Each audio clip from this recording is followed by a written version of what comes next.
નમસ્કાર, આપ જોઈ રહ્યા છો ન્યૂઝ 18 ગુજરાતી. આપની સાથે હું છું પ્રીતિ તિવારી. સમાચારની શરૂઆત કરીશું ભરૂચથી, જ્યાં હવે શાળાના આચાર્ય શ્વાનનો સર્વે કરશે. સર્વે કર્યા બાદ શું પગલાં લીધા તેનો જવાબ પણ આપશે. ડીઓએ શાળાના આચાર્યને આ પત્ર લખ્યો છે કે કેમ્પસ અને આસપાસના વિસ્તારના શ્વાનનો સર્વે કરો. 3 દિવસમાં સર્વે કરીને આદેશ કરવા માટે રજૂ કરવા માટે આદેશ કરવામાં આવ્યો છે. સર્વે કરીને શું પગલાં લીધા તેની માહિતી પણ માંગી છે.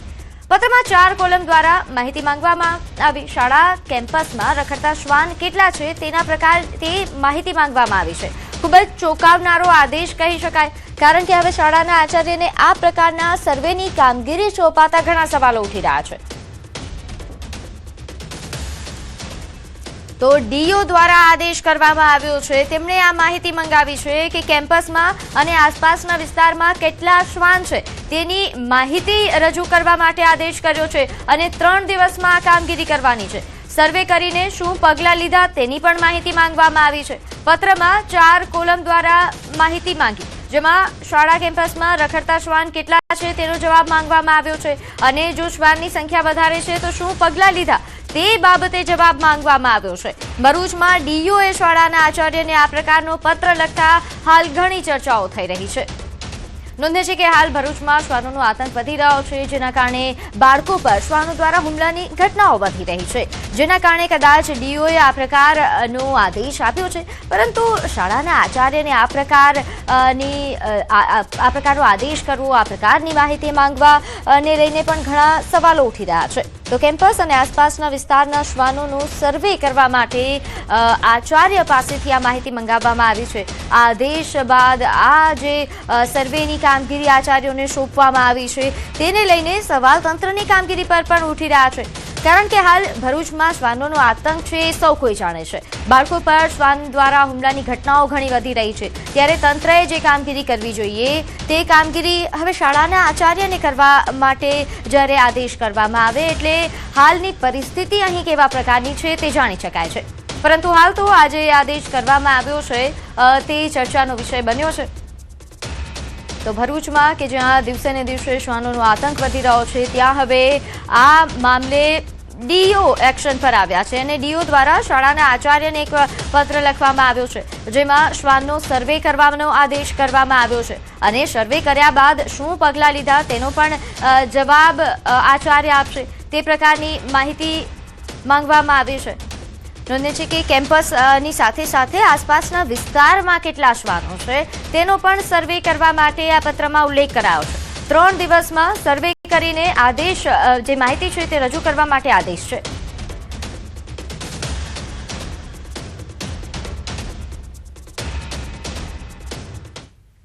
તો આગળ વાત કરીએ રાજ્યના હવામાનને લઈને મોટી આગાહી. 13 ફેબ્રુઆરીએ વેસ્ટર્ન ડિસ્ટર્બન્સ સક્રિય થશે, જેના કારણે ગુજરાતમાં વાદળછાયું વાતાવરણ રહેશે. ઉત્તર પૂર્વ પશ્ચિમના પવન ફૂંકાશે. આગામી 7 દિવસ તાપમાન સૂકું રહેશે. 15 થી 20 કિલોમીટર પ્રતિ કલાકે ઝડપી પવન ફૂંકાઈ શકે છે. તાપમાનમાં પણ 1 થી 2 ડિગ્રીનો ફેરફાર થશે.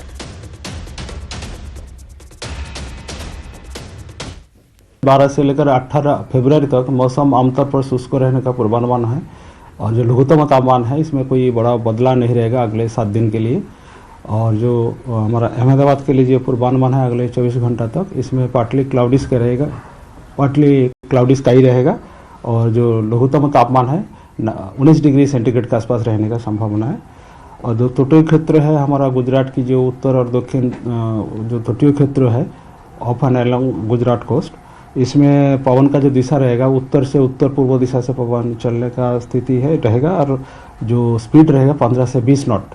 सबसे कम तापमान रिकॉर्ड हुआ है आज जो हुआ है वो केशोद में 14 डिग्री सेंटीग्रेड, जो सामान्य से 0.1 डिग्री सेंटीग्रेड नीचे है. તો ભારે હિમવર્ષા બાદ જમ્મુ કાશ્મીરના ગુરેજ વિસ્તારમાં માર્ગ વ્યવસ્થા પુનઃસ્થાપિત કરવા માટે મિકેનિકલ એન્જિનિયરિંગ વિભાગે વિવિધ લિંક રોડ અને આંતરિક માર્ગોથી બરફ દૂર કરવાની કામગીરી તેજ બનાવી છે. અલગ અલગ ગામોને ફરીથી જોડવા માટે મશીનો તાત્કાલિક તૈનાત કરવામાં આવ્યા છે, જેથી લોકોની અવરજવર સરળ બની શકે અને આવશ્યક સેવાઓ સુધી પહોંચ સુનિશ્ચિત થાય. સ્થાનિક લોકોએ સમયસર હાથ ધરાયેલી આ કામગીરીને બિરદાવી છે અને આ વચ્ચે બીઆરઓ દ્વારા 85 કિલોમીટર લાંબી ગુરેજ બાંદીપુરા મુખ્ય માર્ગની સફાઈ માટેનો અહીં સ્નો કટર મશીનો કામે લગાડવામાં આવ્યા છે તેમજ જો હવામાન અનુકૂળ રહેશે તો માર્ગ ટૂંક સમયમાં ફરી શરૂ થવાની પણ શક્યતા છે.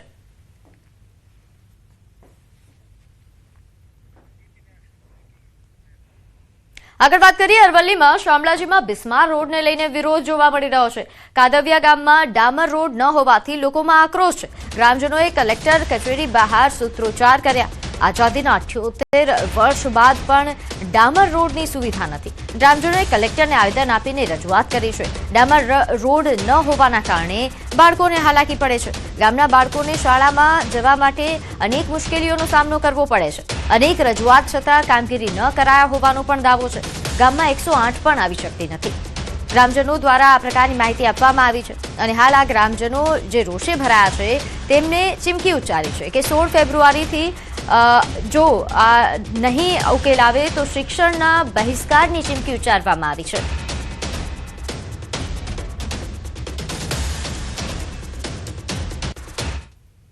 અમારી તકલીફો ઘણીવાર રજૂઆતો કરી છે. સરપંચશ્રીને પણ વાત કરી છે. તેમ છતાં આજ સુધી રસ્તાનું કોઈ અમારું ઠેકાણું નથી. અમારો વિકાસના કામો પૂરું કરે એવી અમારી માંગ છે. એવી તકલીફો પડી છે? બહુ તકલીફો પડે. ભણવા જવા અવર જવર માટે છોકરાઓની બહુ તકલીફ છે. નદી કિનારે પસાર થતો રસ્તો છે. અમારા છોકરા શાળાની અંદર જાય છે, રસ્તાની બહુ તકલીફ છે. રસ્તા તૂટી ગયા છે અને કાદવ કિચડ થઈ જાય છે. એનાથી બાળકો શાળામાં જઈ શકતા નથી અને છોકરાની તકલીફ પડે પછી શાળાનું શિક્ષણ બગડી જાય છે. ત્યાં સુધી અમે છોકરાઓને શાળામાં કઈ રીતના લઈને જઈ શકીએ? અત્યારે સુધી બધી જગ્યાએ પદાધિકારીઓને અમે માગણી કરી છે પણ અત્યાર સુધી કોઈ માગણી પૂરી કરવામાં આવી નથી. અમારા નાના છોકરાઓ સ્કૂલ કોલેજના કારણ જાય છે તો રસ્તા બહુ કાચા છે અને ચોમાસામાં પાણી આવી જાય છે તો છોકરાઓ સ્કૂલમાં જઈ શકતા નથી. તો પંચમહાલના ગોધરામાં સ્કૂલ વાહન ચાલકો સામે આરટીઓ દ્વારા કાર્યવાહી કરવામાં આવી. શહેરના બામરોલી રોડ અને પરવડી ચોકડી વિસ્તારમાં ચેકિંગ હાથ ધરવામાં આવ્યું, જ્યાં નિયમોના ભંગ બદલ 14 સ્કૂલ વાહન ચાલકોને 2.5 લાખથી વધુનો દંડ ફટકાર્યો છે. સ્કૂલ વાહન ચાલકો દ્વારા મોટર વ્હીકલ એક્ટના નિયમોનો ભંગ કરવામાં આવતો હતો.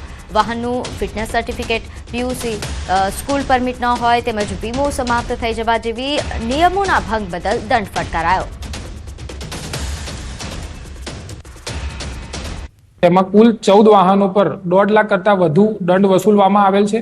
વાહનોમાં ફિટનેસ, પરમિટ, ઇન્સ્યોરન્સ ના હોવું, ડ્રાઇવિંગ લાયસન્સ ના હોવું તેમજ સ્કૂલ પરમિટ ના ધરાવતા હોય તેવા વાહનો સામે કડક કાર્યવાહી હાથ ધરવામાં આવેલ છે. તો ગુજરાત વિધાનસભાના ઉપાધ્યક્ષની ચૂંટણી યોજાશે. 16 ફેબ્રુઆરીના રોજ ગૃહમાં આ ચૂંટણી યોજાશે. વિધાનસભાના નિયમો હેઠળ ચૂંટણી પ્રક્રિયા હાથ ધરાશે. 13 ફેબ્રુઆરી બપોરે 12 વાગ્યા સુધી દરખાસ્ત રજૂ થશે અને એક સભ્ય માત્ર એક જ દરખાસ્ત કરી શકશે. કોઈ સભ્ય પોતાના નામની દરખાસ્ત નહીં કરી શકે. વિધાનસભાએ જાહેરનામું પ્રસિદ્ધ કર્યું છે.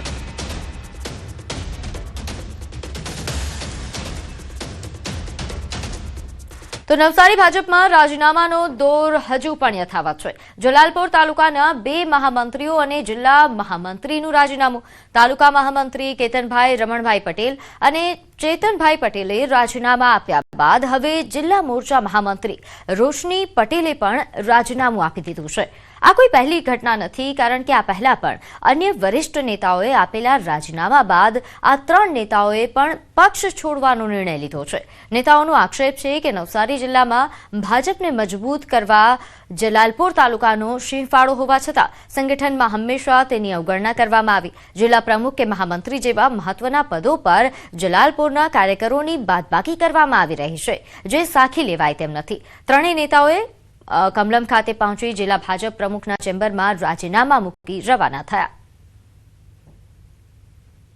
ચેતનાબેન રિઝાઇન કરવા આવેલા છે અમારા હોદ્દા પરથી.